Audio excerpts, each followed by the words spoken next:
साथियों, अगर आपके ऊपर कोई भी एफआईआर दर्ज हो गई है और उसमें इन्वेस्टिगेशन ऑफिसर या फिर पुलिस थाने का भारसाधक अधिकारी आपको कॉल करता है और ये बात कहता है कि तुम पुलिस थाने चले आओ, आप चले भी जाते हैं क्योंकि इन्वेस्टिगेशन में सहयोग करना हमारा काम है। हमारा काम है कि पुलिस अगर पूछताछ करे तो जो है वो उसका सहयोग करें। लेकिन पुलिस थाने का अधिकारी तो आपसे कुछ और ही चाहता है। वो चाहता है कि आप तो जुर्म कबूल कर लें। वो आपसे पूछता है कि बताओ तुमने चोरी की या नहीं की।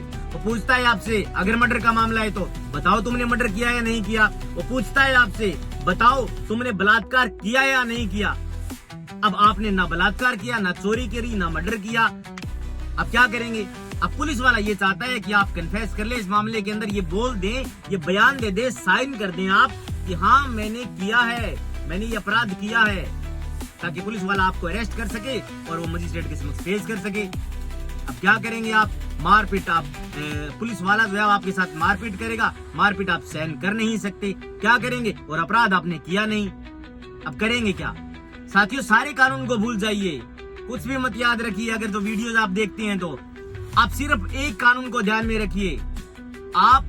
आपको अगर ये ध्यान नहीं है कि आपका वकील से मिलने का अधिकार है, कोई बात नहीं, भूल जाइए। आपका ये भी अधिकार है कि पुलिस वाला जो है वो आपको मजिस्ट्रेट के समक्ष पेश करेगा 24 घंटे के अंदर, आवश्यक समय को छोड़ करके। भूल जाइए, नहीं ध्यान है तो कोई बात नहीं। आपका ये अधिकार है कि आप मेडिकल के लिए बोल सकते हैं मजिस्ट्रेट को, अगर आपका मेडिकल नहीं कराया है तो आपका ये अधिकार है। आप ये भी भूल जाइए, लेकिन आप कम से कम एक इस नियम को ध्यान में रखिए। आप केवल एक इस कानून को ध्यान में रखिए, जो कानून जो है वो उस संविधान ने हमें ये कानून दिया है बेशकीमती, आप इसका उपयोग करिए। और ये आपके इसी बात को लेकर के दिया गया है कि कोई भी पुलिस वाला आपके साथ मारपीट करे, आपको जो है वो टॉर्चर करे और ये बोले कि ये अपराध कबूल कर ले, कर लीजिए कबूल। बोल दीजिए कि हाँ मैंने चोरी करी है, बोल दीजिए कि मैंने अगर मर्डर का मामला है तो हाँ मर्डर किया है। कोई कुछ नहीं बिगाड़ सकता। कोई भी पुलिस अधिकारी अगर आपका इस तरीके से बयान लेता है और आप ये बोल देते हैं कि हाँ मैंने किया है ये अपराध, साइन करवा लेता है आपका, कोई दिक्कत नहीं है। आपको पता है कानून क्या कहता है? कानून ये बात कहता है, संविधान जो सबसे बड़ा कानून है, उसके नीचे जो है सबसे मूलभूत कानून है, जो बुनियादी ढांचा है, उसके नीचे और तमाम सारे कानून है, चाहे वो सीआरपीसी हो, आईपीसी हो या फिर और जो भी कोई कानून है, वो सभी संविधान से निकले हुए हैं। तो संविधान के अनुच्छेद 20 के सब क्लोज 3 में ये एक प्रोविजन है। ये कहा गया है कि किसी व्यक्ति की गवाही उस समय के विरुद्ध इस्तेमाल नहीं की जा सकती। आप इस बात को समझिए कि अगर कोई भी व्यक्ति एक्यूज्ड है और वो अपने खिलाफ गवाही देता है पुलिस थाने के अंदर, वो हामी भर लेता है, तो दोस्तों मैं आपको बताना ये चाहता हूँ कि वो गवाही कोर्ट के अंदर मान्य नहीं होती। ऐसा संविधान कहता है, कानून कहता है ऐसा।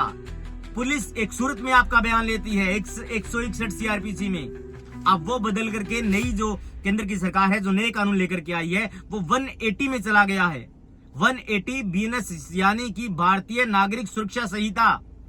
ये कोर्ट की एक प्रक्रिया है जहां पर मामला इस प्रक्रिया के अधीन चलता है। कोई भी आपराधिक प्रकरण अगर पुलिस थाने में दर्ज हो जाता है तो उसके बाद तमाम जो काम होते हैं, अगर पुलिस वाला बयान भी लेगा, नक्शा मुक्का बनाएगा और मेडिकल करवाएगा, तो वो एक स्पेसिफिक धारा में करवाएगा। कोई यूं ही कागज काले करने के लिए अपना कलम नहीं चला सकता। वो 180 में आपके बयान लेगा, बोल दीजिए हाँ मैंने किया ये अपराध, अब बोल दीजिए हाँ मैंने मर्डर किया है, अगर आपको मारपीट से बचना है तो। और मारपीट से आपको बचना है क्योंकि आप जोश से काम मत लीजिए। आप इस बात को हमेशा ध्यान में रखें कि आपको दिमाग से काम लेना है, चालाकी से काम लेना है। आप हामी भर लीजिए, मारपीट से बचिए। अगर पुलिस वाला आपको आपके साथ मारपीट करना चाहता है तो आप उसको बोल दीजिए हाँ मैंने ये अपराध किया है, और उसको ऐसा पक्का यकीन दिलवा दीजिए कि वास्तव में ये सही बोल रहा है।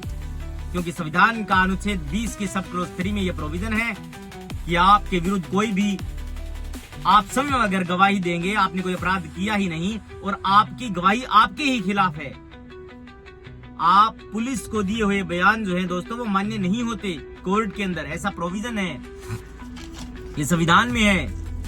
और अगर मजिस्ट्रेट के समक्ष बयान होंगे तो डेफिनेटली आप उनको बोलिए, क्योंकि मजिस्ट्रेट साहब आपसे ये बात कहेंगे कि अगर आपको कोई घबराहट है, आप कोई दबाव में बयान देने के लिए आए हैं, तो आप जो है वो स्वतंत्र हैं, आप अपने बयान आराम से दे सकते हैं बिना किसी दबाव के।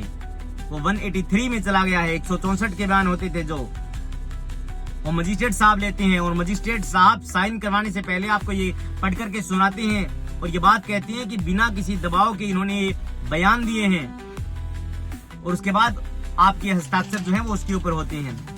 इसीलिए आपको ये जानना बेहद आवश्यक है कि अगर कोई भी पुलिस वाला आपके साथ ज्यादती करता है, मारपीट करता है और आपको ये कोई भी कानून ध्यान में नहीं है तो आप सारे कानून को भूल जाइए, दरकिनार कर दीजिए। लेकिन कम से कम एक कानून, एक कायदे, एक नियम को ध्यान में रखिए कि पुलिस वाला जो कबूल करवाना चाहे उसको बोल दो कि हाँ मैंने किया है, और इतनी तसल्ली से बोलो, इतनी शिद्दत से बोलो कि उसको वास्तव में सच लगे। अगर उसको भी सच पता है कि आपने ये नहीं किया और वो आपके मुंह से उगलवाना चाहता है तो आप फिर भी उगल दीजिए, आप बोल दीजिए कि हाँ सर मैं बोल दूंगा, आप जो बात कहेंगे मैं जो है वो कागज के ऊपर साइन करने के लिए तैयार हूँ। क्योंकि आप हमेशा ध्यान में रखिए एक ही कानून, चाहे धारा याद ना रखे कि कौन से संविधान कौन से सेक्शन में है। धाराएं हो सकता है वकीलों को भी ध्यान में ना हो, वो भी देख करके पढ़ते हो, क्योंकि धाराएं इतनी ज्यादा हैं कि सारी धाराओं को याद करना जो है वो नामुमकिन है। लेकिन आप कम से कम बेसिक रूल्स को तो ध्यान में रखिए कि संविधान के अनुच्छेद 20 के सेक्शन 3 में ये प्रोविजन है कि कोई भी पुलिस वाला आपके मुंह से अगर कुछ भी उगलवाना चाहते हैं तो आप बेशक बेधड़क होकर के बोल दीजिए कि हाँ ये अपराध सर मैंने किया है, भूलवश मुझसे तो ये अपराध हो गया। तो क्या आपको जेल हो जाएगी? नहीं होगी। पुलिस का जहां पर दिमाग जो है वो काम करना बंद कर देता है वहां पर संविधान काम में आता है। पुलिस को सिर्फ इतनी ट्रेनिंग दी जाती है जितनी उनके काम की होती है। आपके काम की ट्रेनिंग पुलिस वालों को नहीं दी जाती, ध्यान में रखें। इस वीडियो को बनाने का मकसद ये है कि समाज के अंदर अगर कोई भी किसी भी के साथ ज्यादती करता है, पुलिस वाला मारपीट करता है, तो आप कम से कम उन लोगों को ये बताएं कि पुलिस में दिए हुए बयान मान्य नहीं होते। अगर आपका कोई भी सवाल है तो आप कमेंट बॉक्स में कर सकते हैं। तो दोस्तों आप हमेशा ध्यान में रखें, अनुच्छेद 20 का सब क्लोज 3 आपको ये ताकत देता है कि आप जो है वो अपने विरुद्ध गवाही अगर देते हैं तो वो मान्य नहीं होगी। थैंक यू दोस्तों।